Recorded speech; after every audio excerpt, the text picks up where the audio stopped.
¿Cuándo fue esa vez que tuviste que recurrir al lado oscuro? Un día mi hija regresó de la escuela y corrió a mis brazos como si estuviera asustada. Podía sentir que temblaba, así que la llevé adentro e hice tostadas francesas, que era su comida favorita. Pensé que solo había tenido un día muy malo y extrañaba estar en casa, pero no podría haber estado más equivocada. Una vez que se calmó me dijo, «Mami, algo pasó hoy y creo que se supone que te lo diga». Un nudo incómodo se formó en mi corazón cuando me contó que el consejero de la escuela la había llamado a su oficina para un juego especial. Le entregó a mi hija un unicornio de peluche y le dijo que este nuevo juego era muy popular entre los niños, lo que hizo que mi hija se emocionara y estuviera ansiosa por aprender. Entonces el consejero la hizo apuntar el unicornio entre sus piernas y empujar repetidamente. Mi hija me contó cómo él hacía caras raras a veces, y luego cerraba los ojos y se recostaba hacia el final. Estaba tan horrorizada y sentí una ola de náusea recorrer mi cuerpo. Así que tuve que ir al baño y vomitar. ¿Qué clase de persona enferma haría que una niña de 7 años hiciera este tipo de cosas? Sin mencionar que trabajaba en una escuela, y fui yo quien voluntariamente envié a mi hija cerca de su proximidad. No dejaba de alternar entre culparme a mí misma y querer quemar el mundo entero. Mi esposo ya no estaba con nosotras, así que dependía de mí defender a mi hija. No sé qué me hizo acercarme a la administración escolar antes que a la policía, pero eso es exactamente lo que hice. Y la administración escolar se rió de mí, diciendo que mi hija claramente estaba haciendo una broma. Dijeron que habían escuchado a otros estudiantes hacer bromas similares sobre el consejero escolar, y dijeron que los padres deberían enseñar a sus hijos a no mentir.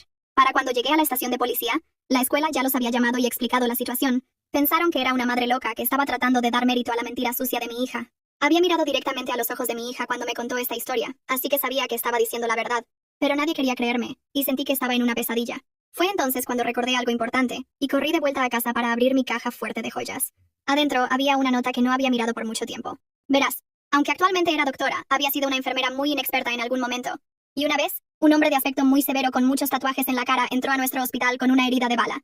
Ninguna otra enfermera quería tratarlo ya que se veía tan aterrador, así que me enviaron a mí. Me convencí de que todos merecen tratamiento, y limpié sus heridas con la máxima concentración. Incluso entablé conversación con él, y bromeé sobre cómo debería mantenerse alejado de las balas en el futuro. Cuando todo terminó, el tipo me agradeció y me entregó una nota con su número de teléfono. Dijo, «Si alguna vez necesitas que alguien sea atendido, no pediré ningún pago». Marqué ese número de teléfono, y para mi sorpresa, realmente se conectó. Le dije quién era, y él dijo, «Te recuerdo». Hubo un breve silencio al otro lado de la línea. Por un momento, pensé en colgar. Lo que estaba a punto de hacer no era parte de en quién me había convertido como mujer, madre o doctora. Pero tampoco era solo eso. Era una madre herida, traicionada por todo un sistema que afirmaba proteger, pero que albergaba monstruos con diplomas y sonrisas fáciles. «¿Qué pasó?», preguntó con voz profunda. «Si llegaste hasta aquí, no fue por nada». Traté de hablar, pero me falló la voz. Respiré profundo y tragué fuerte. «Se trata de mi hija», comencé. Y entonces, sin ocultar nada, sin adornos, sin autocensura, le conté todo. De principio a fin, le conté cómo llegó a casa temblando, cómo estaba preparando rabanadas pensando que solo era un mal día, hasta el momento en que sostuvo ese unicornio inocente en sus manos, y me contó lo que ese maldito consejero le hizo. Le conté sobre la escuela riéndose en mi cara, sobre la policía mirándome como si estuviera loca, y le conté sobre el vacío que sentía ahora, el sabor amargo de ver a mi hija dormir abrazando el juguete, como si el trauma lo hubiera envenenado. «Dame su nombre completo», dijo después de un silencio pesado. «Y todo lo que sepas sobre él. Dirección, auto, rutina, todo». Yo, ¿estás seguro? No llamaste por dudas. Ya tomaste tu decisión. No soy un oficial de policía. No soy abogado. Pero te garantizo que nunca más tocará a otro niño. Fue entonces que entendí. Había cruzado una línea, y no había vuelta atrás. Anoté lo que me pidió. Conseguí todo lo que sabía sobre el bastardo. Nombres, horarios, incluso el color de su auto y dónde iba para sus caminatas matutinas. Envié todo por mensaje. Minutos después, respondió con solo, «entendido». Nada más. Volví al cuarto de mi hija. Dormía con una cara pacífica, como si su cuerpecito estuviera tratando de olvidar el día más horrible de su vida. Me senté en el suelo y lloré ahí mismo, en silencio. Me sentí sucia por haber recurrido a eso, pero al mismo tiempo, me sentí viva. Por primera vez en días, sentí que estaba haciendo algo. Algo real. Al día siguiente, me desperté con el corazón acelerado. Fui a la cocina, hice café, pero mi mano temblaba tanto que dejé caer la taza. Tomé mi teléfono. Sin mensajes, sin llamadas. La vida afuera continuaba normalmente. Mi hija fue a la escuela. La otra escuela, porque nunca la dejaría volver a esa. La besé antes de que se fuera con su abuela. Y quedé sola, con el peso de lo que estaba por venir. Solo fue al final de la tarde que sonó el teléfono. «Está hecho», dijo la voz al otro lado. «¿Qué significa eso?» «Significa que nunca más mirará a ningún niño, ni con sus ojos ni con su corazón. Si es que tenía uno». La llamada terminó ahí.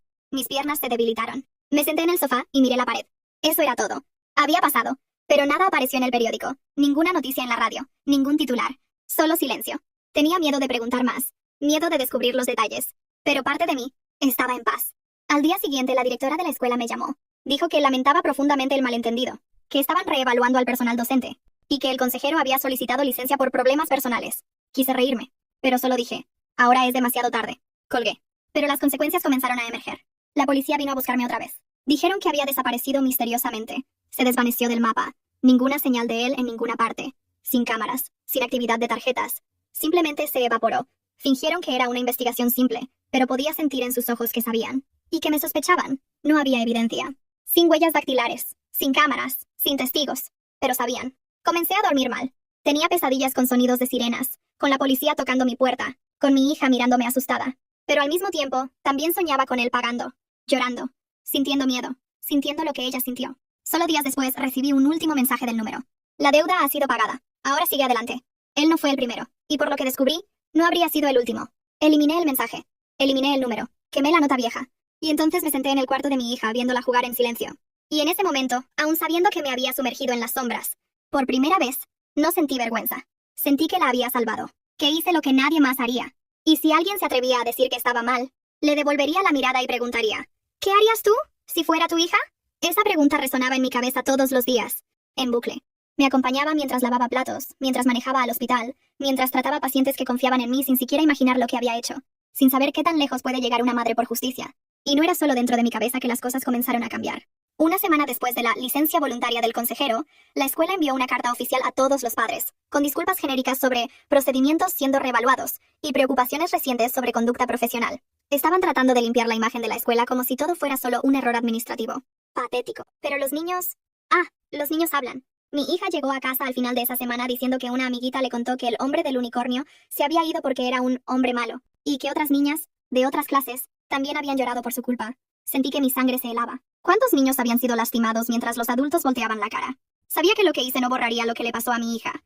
Sabía que todavía tendría pesadillas, que tal vez un día iría a terapia y lloraría diciendo que debería haberla protegido mejor, pero también sabía que ese monstruo no tocaría a nadie más, que ninguna otra madre tendría que escuchar lo que yo escuché. Y eso me daba fuerzas para continuar. Sin embargo, como toda paz temporal, esta también comenzó a agrietarse. Un día, cuando fui a recoger a mi hija en la nueva escuela, vi un auto negro estacionado cerca de la reja. 2 hombres adentro. Ventanas polarizadas. Pero aún así, noté que me estaban observando. Fingí no ver. Tomé a mi hija de la mano y nos fuimos a casa. Esa noche, otra pesadilla. Pero esta vez, era diferente. Soñé que estaba siendo juzgada. No en una corte. Era algo más simbólico. Estaba en un cuarto blanco, rodeada de caras sin ojos. Y una voz repetía. ¿El bien hecho por manos equivocadas sigue siendo pecado? Desperté sudando.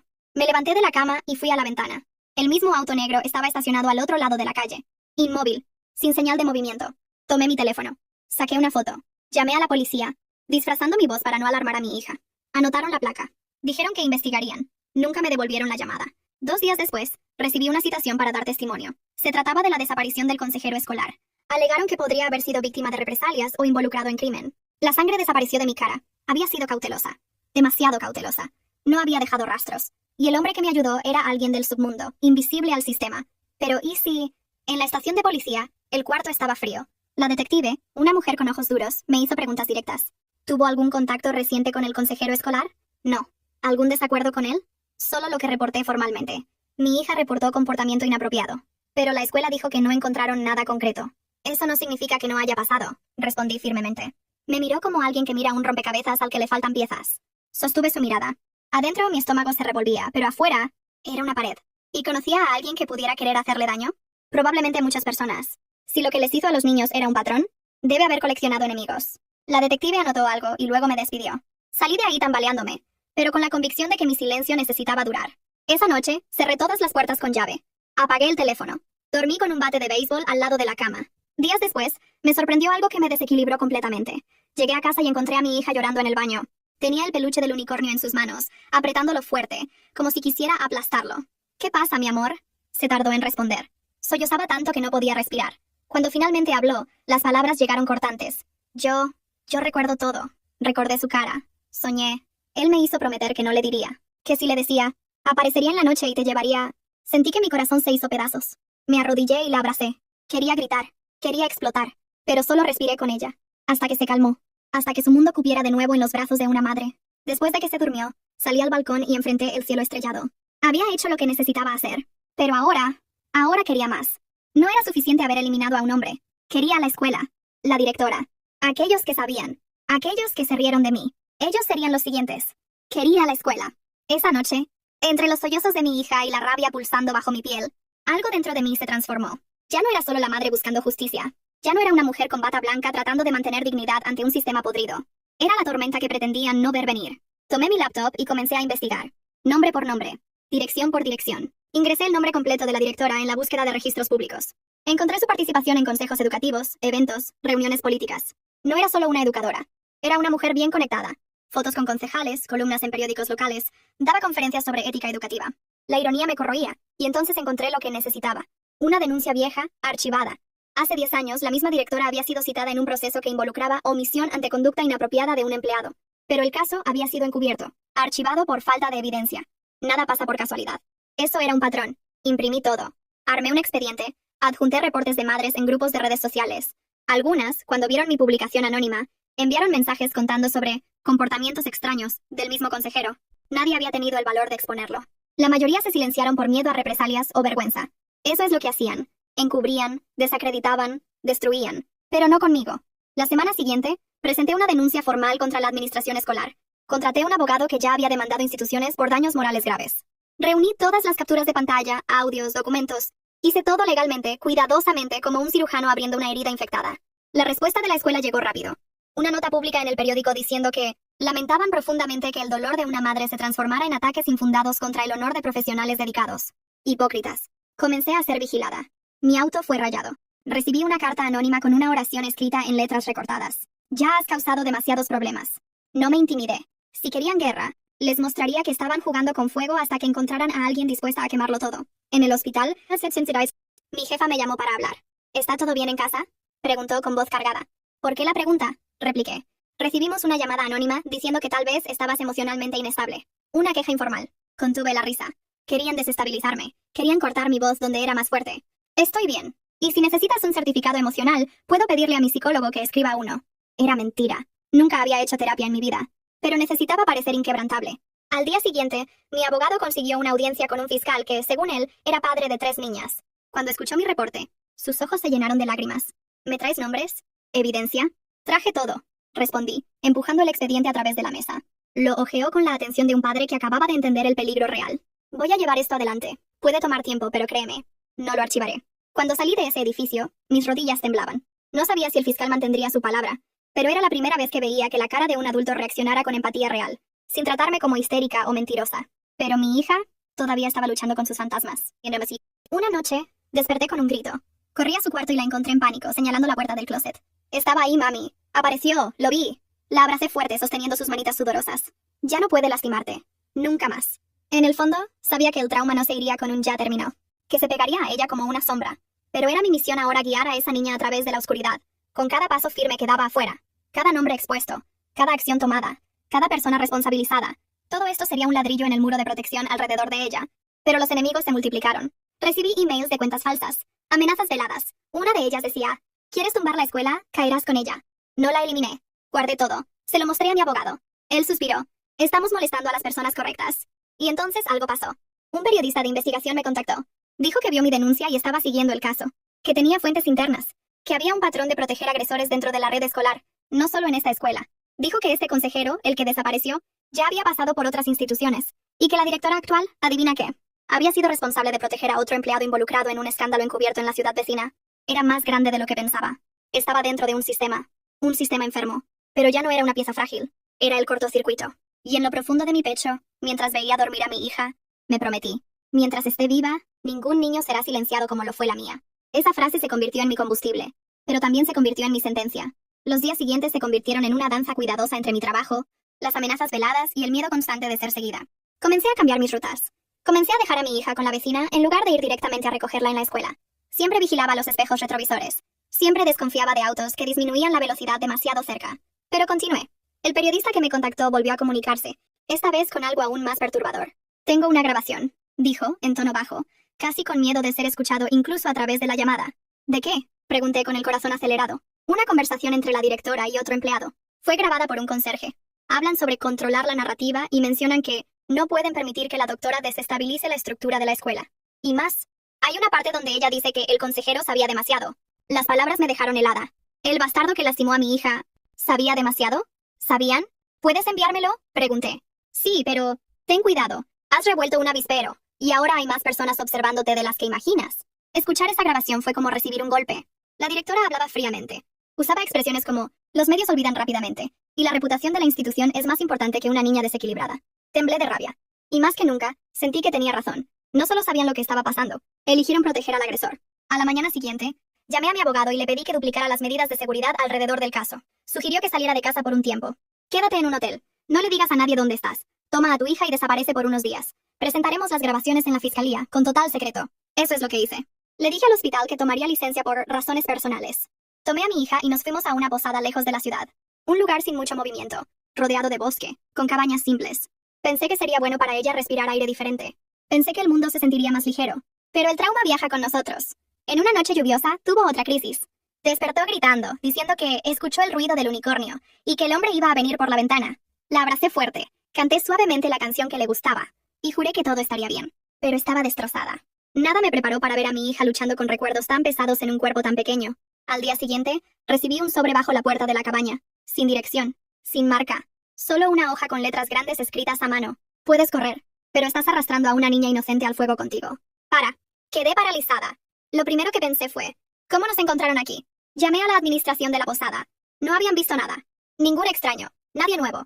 Pero alguien sabía. Alguien estaba monitoreando mis pasos. Hice que mi hija empacara su bolsa inmediatamente. Manejamos por casi 3 horas hasta que paramos en una ciudad más pequeña, donde una amiga doctora tenía una casa de campo. La llamé, expliqué brevemente, y nos recibió sin dudarlo. Ahí, al menos, había algo de sensación de seguridad. Pero incluso ahí, la tensión no me abandonaba. Despertaba varias veces en la noche con ruidos que probablemente solo estaban en mi cabeza. Sonidos de pasos, madera crujiendo, voces susurradas. Estaba constantemente alerta. Dormía con un cuchillo bajo la almohada. Mientras tanto, el fiscal presentó la primera acción contra la directora, basándose en las grabaciones. El periodista publicó un artículo que, aun con el nombre suprimido, dejaba claro quién era la doctora involucrada. La comunidad local explotó. Comentarios llamándome desequilibrada. Otros diciendo que era demasiado valiente para ser real. Las madres comenzaron a hablar. Una de ellas, cuyo hijo había sido transferido de la escuela 2 años antes, escribió una carta anónima que me llegó. Reportaba algo similar. Tocamientos inapropiados, juegos extraños con muñecas, y el miedo del niño de ser castigado si lo decía. Comencé a reunir todo. Era como armar un rompecabezas oscuro. Y mientras más piezas emergían, más claro se volvía. La escuela era una máquina para silenciar víctimas. Y ahora, esta máquina estaba tratando de aplastarme. Pero algo dentro de mí, tal vez el mismo instinto que me hizo llamar a ese hombre en el pasado, me decía que no podía parar. Que si me echaba para atrás ahora, cada madre que se atreviera a hablar después de mí sería tratada como loca. Que mi hija, un día crecería y entendería todo. Y me preguntaría si luché por ella hasta el final. Y quiero poder mirarla a los ojos y decir, sí, luché hasta el último hilo de fuerza. Pero me estaba agotando. Los días en esa casa de campo me dieron la falsa sensación de seguridad, como si estuviéramos en una burbuja protegida de la realidad. Pero tan pronto como caía el silencio de la noche, volvía a sentirme acorralada. Mi hija dormía mejor ahí, tal vez porque no reconocía el ambiente, tal vez por instinto, pero yo me sentía como un animal acorralado. Cada ruido, cada notificación del teléfono, cada luz de auto en la reja me hacía saltar. Fue en una tarde tranquila que todo explotó. El periodista me llamó. Su voz temblaba. La historia ganó tracción. Fue compartida por una página nacional. La prensa está buscando nombres. ¿Y eso es bueno o malo? Pregunté, con un peso en la garganta. Va a doler, pero es necesario. Lo sabía. Cuando arrojas la verdad al ventilador, la sociedad no elige dónde aterrizar. Y estaba a punto de ser golpeada por todo el lodo que esa escuela había escondido por años. A la mañana siguiente, mi nombre estaba en todas partes. Doctora denuncia red de abuso escolar. Madre de víctima mueve investigación en escuela tradicional. Madre justiciera o desequilibrada. ¿Qué hay detrás de la denuncia bomba? Los comentarios en redes sociales eran un campo de batalla. La mitad de la gente me llamaba heroína. La otra mitad me acusaba de inventar todo para ganar fama o dinero. Decían que era histérica, que influencié a mi hija con recuerdos falsos, que ninguna niña de 7 años podría contar eso con tantos detalles. Leí, sentí que el estómago se me revolvía, y cerré la pestaña. Mi hija vio uno de estos titulares mientras usaba la tablet. Se volteó hacia mí y preguntó, «Mami, ¿por qué están hablando de nosotras?» «Porque mami dijo la verdad, mi amor. Y hay personas que no les gusta escuchar la verdad». Se quedó callada. Luego regresó a la caricatura. Fui al baño y lloré suavemente, recargándome contra la puerta. Y entonces, pasó lo inesperado. Una ex maestra de la escuela me contactó. Había renunciado 3 años antes. Me envió un mensaje al email que usé para presentar la denuncia y pidió hablar en persona. Nos encontramos en un café discreto. Era una mujer de 50 y tantos, lentes gruesos, cara seria. Miró alrededor antes de hablar. Vi cosas. Comenzó. Muchas cosas. Sospechaba del consejero y de la directora. Había una tensión extraña cada vez que ella hablaba con él. Cuidado excesivo. Pero solo realmente entendí cuando una estudiante me dijo que ya no quería jugar el juego del unicornio. Estaba llorando. Estaba asustada. Llevé esto a la directora. Y al día siguiente, recibí una advertencia. O retiraba la denuncia, o mi vida profesional sería destruida. ¿Y tú? Pregunté. Renuncié. Me quedé callada. Por cobardía, por miedo, hasta hoy. Me entregó una carpeta con reportes viejos, emails internos, incluyendo un memo de la administración con una cláusula extra. Cualquier conducta que pudiera denigrar la imagen de la escuela debía ser inmediatamente silenciada y tratada internamente. Eso era oro. Prueba de que el encubrimiento era institucionalizado. Le mostré todo a mi abogado. Reaccionó con ojos abiertos. Esto es suficiente para abrir una investigación criminal contra la administración. Esa semana, el fiscal que me apoyaba consiguió autorización. La escuela fue oficialmente investigada. Se emitieron órdenes de allanamiento. Y por primera vez, las caras arrogantes de la directora y sus cómplices aparecieron pálidas en las noticias. Pero con eso, vino la contraofensiva. Mi cuenta bancaria fue hackeada. Una cantidad considerable fue transferida a una cuenta extranjera.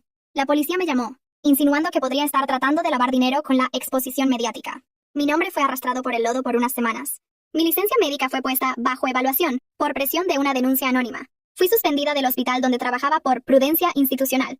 Eso era todo. La máquina tratando de triturarme. Y entonces, una noche, recibí una llamada que me hizo temblar. «Hola, mamá de la niña del unicornio», dijo una voz masculina, nasal, burlona. «Espero que estés orgullosa. Puede que hayas derribado a uno, pero había más personas en este jueguito. Y cuando la policía empiece a cavar, te darás cuenta de que te metiste con una telaraña. ¿Y sabes qué le hace la araña a los que tocan su red?» El teléfono colgó. Por primera vez, en mucho tiempo, sentí miedo real. No solo por mí, sino por ella. Por mi hija. Por mi madre, que la estaba cuidando mientras yo lidiaba con abogados, con periodistas, con investigaciones. Fui a la ventana. En la oscuridad, juré que vi a alguien parado en la calle, inmóvil. Una sombra, una... No pude identificarla, pero entendí el mensaje. Estaban advirtiendo, fuiste demasiado lejos. Pero lo que aún no sabían, es que no hay demasiado lejos para una madre con sangre en los ojos. Si pensaban que iba a retroceder ahora, era porque aún no habían conocido en lo que puede convertirse una mujer cuando le quitan todo. Paz. Carrera. La inocencia de su hija. No iba a parar. Iba a terminar lo que empecé. Incluso si era con mis propias manos. Pero no necesité hacerlo. La mañana después de esa llamada amenazante, recibí noticias que me atravesaron el pecho como una flecha. La directora había sido arrestada. No fue por mí. No directamente.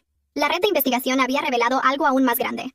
Un esquema para proteger agresores dentro de la red municipal. Todo atado con donaciones falsas, documentos falsificados y omisiones criminales. Trató de escapar, pero fue capturada en una ciudad vecina, tratando de usar el nombre de su hermana en un hotel barato. Cuando la policía llegó, alegó que estaba de licencia para cuidar su salud mental. Irónico. La misma mujer que se rió del dolor de mi hija ahora decía estar conmovida. La noticia explotó en los periódicos. El periodista que me había ayudado publicó un artículo extenso, con testimonios de ex empleados, estudiantes y madres. Y esta vez, la gente escuchó. Porque había caras, documentos, evidencia. Porque había cuerpos reales cargando traumas que ya no podían ser ignorados. En los días siguientes, recibí docenas de mensajes de padres y madres. Algunos disculpándose por haber dudado. Otros agradeciéndome por hablar. Una mujer, cuyo hijo se había quitado la vida 2 años antes, me contó que siempre sospechó de la escuela, pero nunca nadie le creyó. Lloré leyendo ese mensaje. Lloré por todas las voces que trataron, antes que yo, y fueron silenciadas. Pero las consecuencias personales aún estaban ahí. Me quedé fuera del trabajo por meses. Tuve que presentar una demanda formal para restablecer mi licencia médica y probar que las acusaciones de inestabilidad emocional eran una trampa. Gané. Pero el sabor de la victoria vino con el peso de todo lo que perdí. Mi hija comenzó terapia. Al principio solo dibujaba, no hablaba. Hacía unicornios con ojos tristes y ventanas con barrotes. Pero con el tiempo comenzó a verbalizar. La psicóloga me dijo que, aunque el trauma era profundo, estaba reaccionando. Se estaba reconstruyendo. Y un día, camino a casa, me dijo algo que guardo hasta hoy. Mami, gracias por no pretender que no pasó nada.